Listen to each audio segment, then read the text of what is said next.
So think about the cataclysm possibilities versus this little tiny bump in history when they're resetting the money. A comet slamming onto an ice sheet and removing 90% of the animals off the planet and dropping global temperatures 15 Celsius in a matter of less than a year is nothing to even think about compared to, oh, your money's going to change. They're not going to use the dollar so much. You're going to have to switch over to a gold-backed currency from Russia and China. Oh, woohoo, I'm so scared. I'm more terrified of the magnetic field flipping on the planet or another comet coming in or massive 12.0 earthquakes ripping through some continents in half than I would be a monetary reset. So if you put it in perspective on where we've been in the last 12,000 years, what we're about to face is really, in the grand scheme of things, insignificant.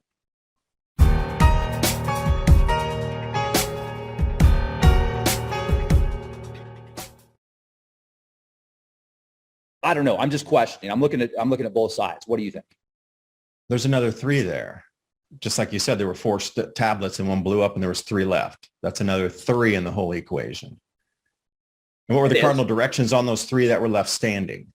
Because for me, if you look at it traditionally, East is considered, like China and the whole Eastern Asian areas.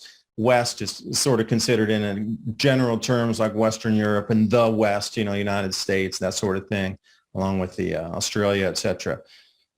So if you were looking to see the cardinal directions on the one that was evaporated out of there, it probably would have been another signal to be at least a portion and a representation of the winds of the earth of one of those. The West is gone. Okay, that would definitely be pointing toward, the West itself in terms of the economy or whatever you consider. And you got the Eastern and Western and, Southern region, Southern hemisphere, et cetera.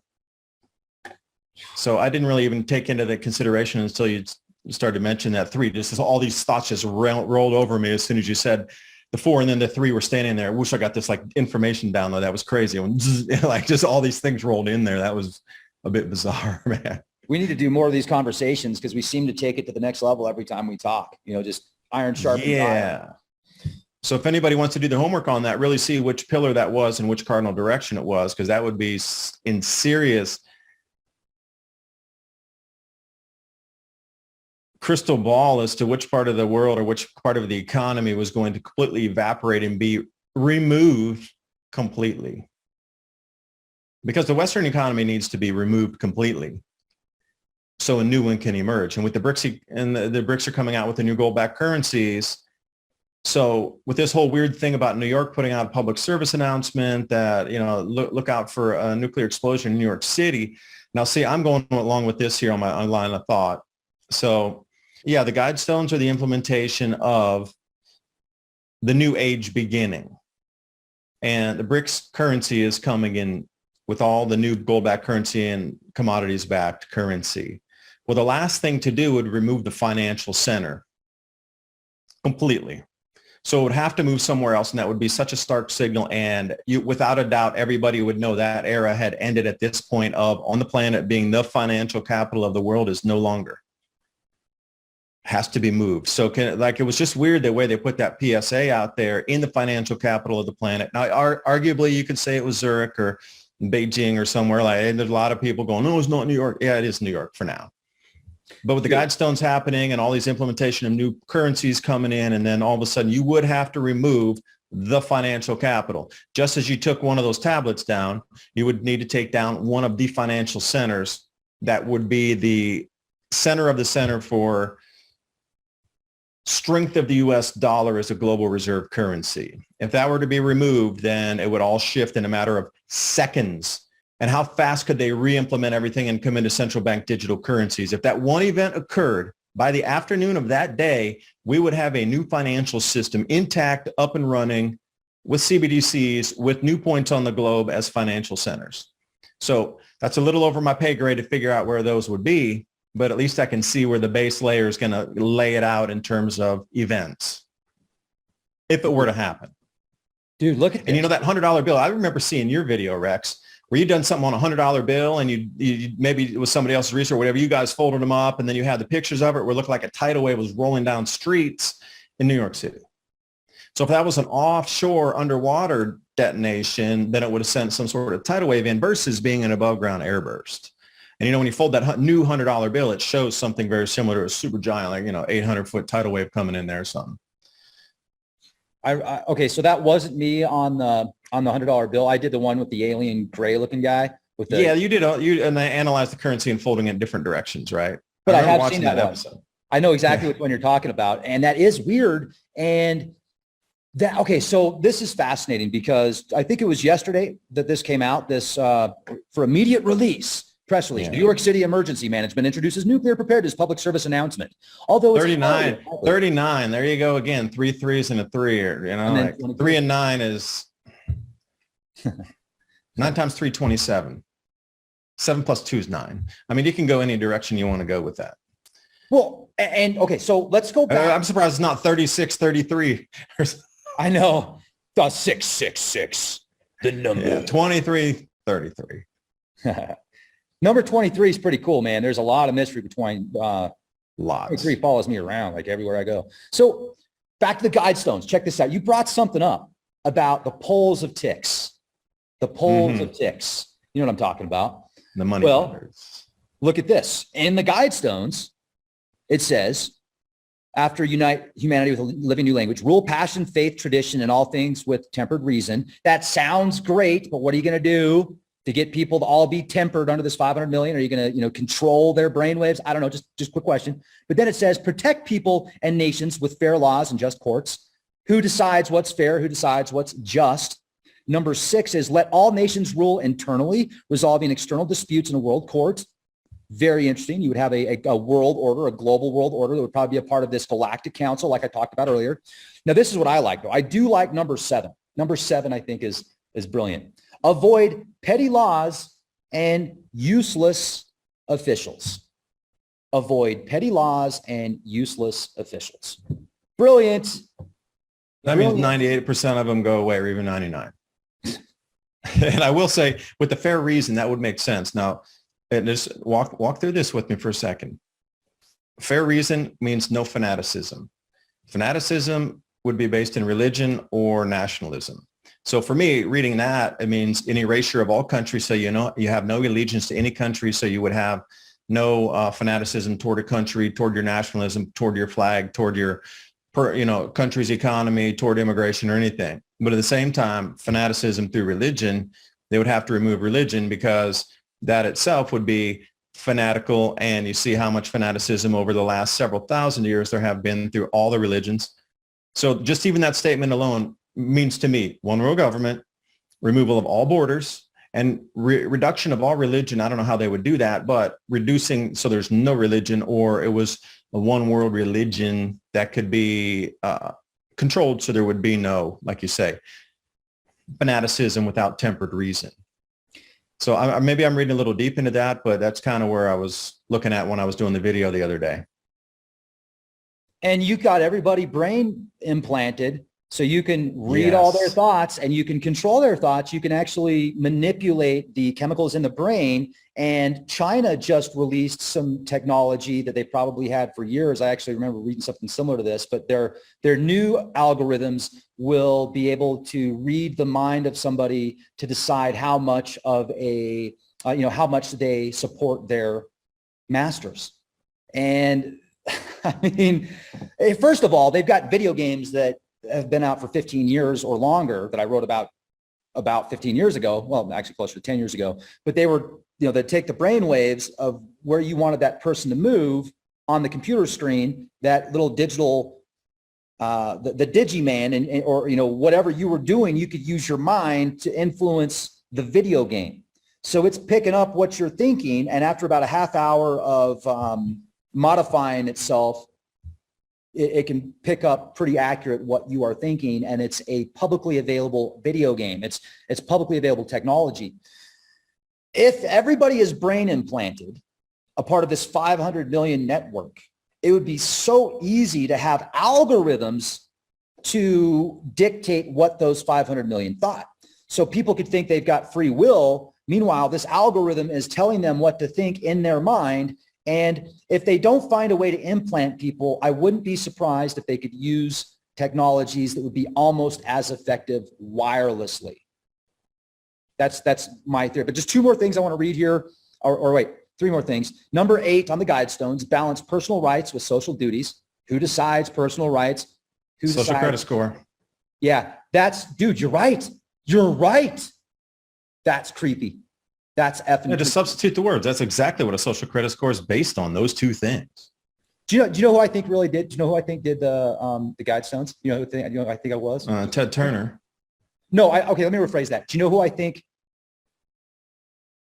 left the explosives or had that move made? That's just a theory. It's just a theory. It just came to me. I'm all about theories.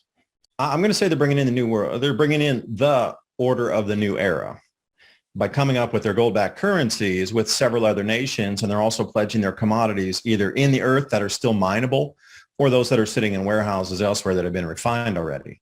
And they're using that as a backing for the new currency. So there's literally something physical behind it to back up the paper value. Compared to what we do in the States, which is you got to buy our oil, you got to use our dollars to buy the oil. But I even heard now that Saudi Arabia is going to be going away and moving over into the BRICS nations and accepting oil purchase with the new BRICS currency. So the whole, complete world order based on the dollar and the military protection on the dollar. And if you didn't kowtow into using the dollar, as we've seen how many nations fall because they wanted to move to their gold-backed currencies and accept payment for oil in euros or gold or other things, that time is over. And if the US dollar is not used, then what happens? Can you imagine the hyperinflation would make Germany look like a bargain? I mean, Weimar Germany would be a bargain in comparison to what would happen because there's more money now. I mean, the most amount of money ever printed in human history ever. Like the amount of dollars printed at the time to try to, go into the hyperinflationary events would be either post-World War I in Austria or post-World War II with Germany. And, there's in Zimbabwe and Venezuela, wherever we sit in that, number game in there, that's going to be like that. And where ours will be way up here. It's going to be orders of magnitude above any of them.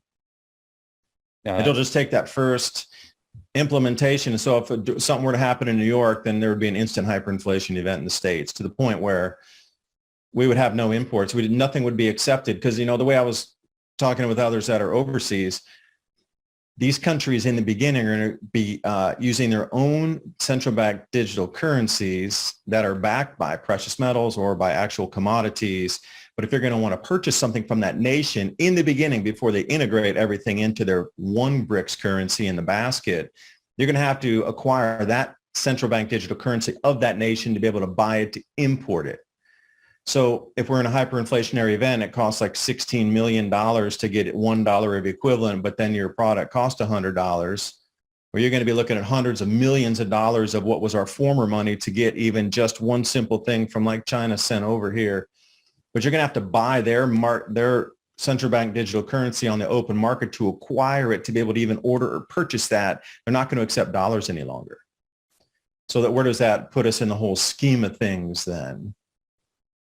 I don't know. I would say if that happened, we would have to quit exports.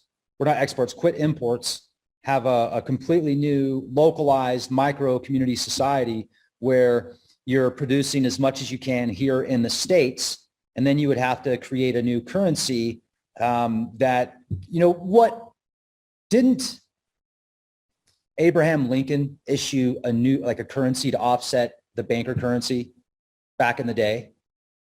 Before Booth took care of him. Yeah, before Booth took care of him. Yeah. Central bank Booth. Wow, man. What do you think about that? What if we literally as a society said, okay, well, now our exports are worth something, but our imports, we have to pay 100 times more than what we did before. So our dollar has gone down to 1 cent.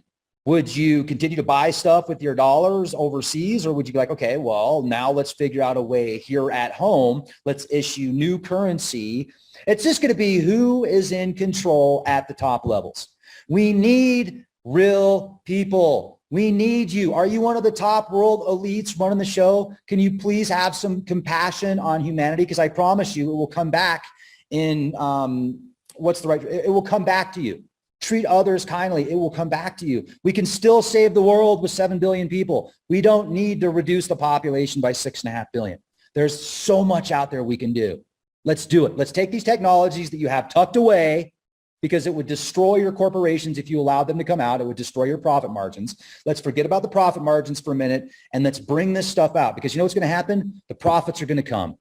They're going to come. But you know what else is going to happen? You're going to be saving people's lives, and you're going to be helping humanity, not destroying it. And if you think helping humanity is destroying it by cutting it down to 90% population, then why? Why do you think that? Is it the 6.5 billion out there that are destroying the planet? Or is it the very few elite that you know that are destroying the planet? Maybe not you, but maybe people that you work with. You know they're destroying the planet because they're putting forever chemicals in the water. They're putting nuclear reactors next to fault lines. They know about what they're doing to the planet, yet they're still doing it. And they're blaming us. They're blaming us. Come on. Where are you?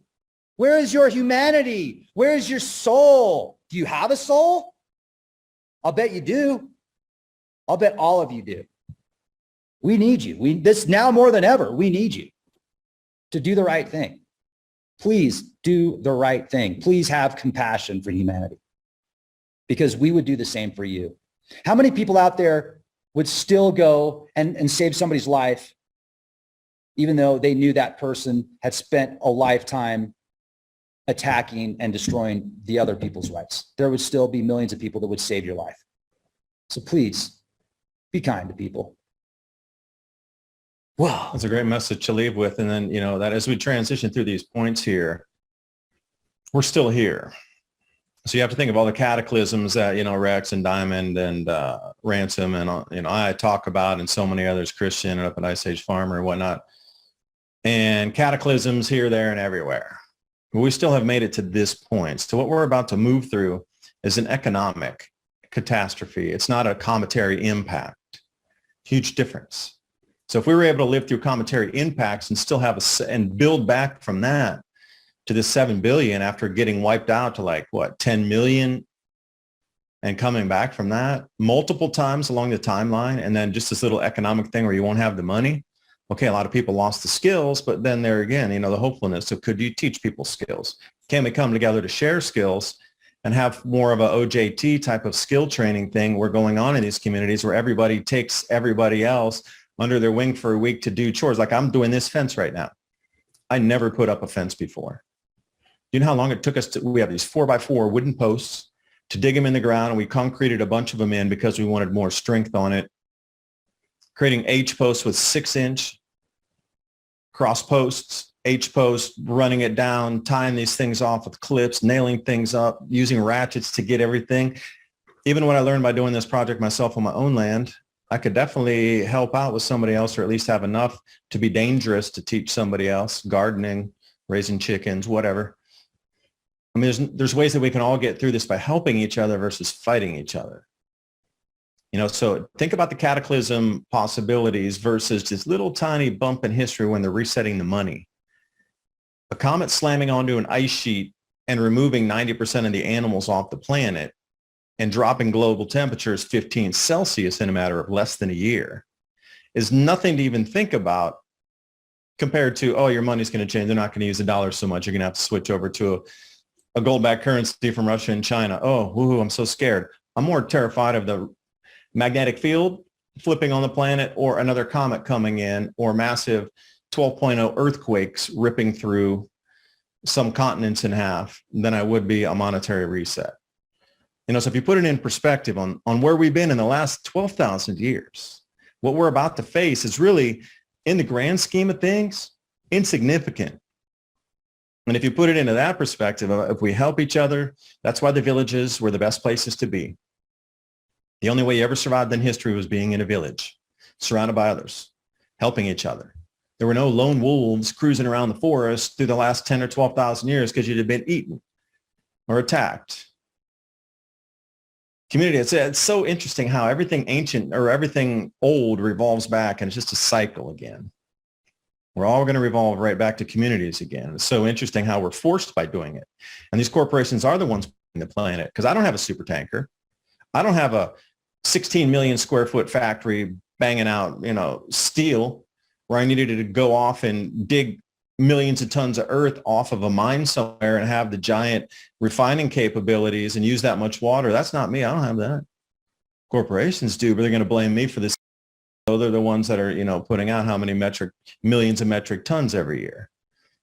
So I don't know. It's a mixed up world, but welcome to it, because the change is here. The new era dawned as the guidestones were taken out.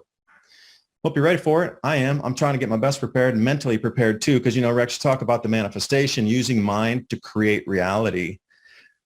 I've said this once before, where we sit today in the juncture is the news is getting you to create the reality that they want. The programming, quote unquote, is getting you to manifest in your mind the thoughts that they want the outcome. And when I say they, I'm talking about central bank and the elite, levels of society that we're not privy to or welcome into. They're controlling it to use your mind to manifest that you should have your own capability to manifest, but it's being hijacked. Has been hijacked for how many, maybe hundreds of years with the printing press, and moving forward now with radio. And as I sit around, I look at the world, I'm just as guilty of maybe even thinking that there would be food shortages. If I created my own reality, or if I never thought that, I wouldn't even be, and I would still be living in 2015 when everything was running smooth. Or have I created this reality around me, and it's my own personal reality that I created, that you're actually different from me in your own reality, that we're separated by dimensions, basically, where I've created my own dimension with this own set of circumstances by thinking it. Sometimes I get into this loop of thought like that, where if I never thought there would ever be a food shortage ever once, or supply chains would never break down ever, and I never knew anything about solar cycles and cycles of time repeating, if I never ever thought that, and it was never in my consciousness, would the reality that I see and face now be still here, and I'm even on the same world that you would be? Or are we completely separated in dimensional reality, but we overlap in areas? I don't know. It's a deep question. I'm sure you have an answer. But anyway, thanks for letting me chat, man. Well, thank you for the chat, man. This has been awesome. And so, I just wanted to make a couple more points, and always awesome talking with you, brother. So after number 9 on the guidestones, it says prize, truth, beauty, love. Can you hear me? Yeah. Keep going. Okay. It says number 9 and 10. Number 9 says prize, truth, beauty, love, seeking harmony with the infinite. And that is so noble to me. Like, that is so honorable. I love that. I think that's beautiful. That's the only one I like out of those. It's brilliant.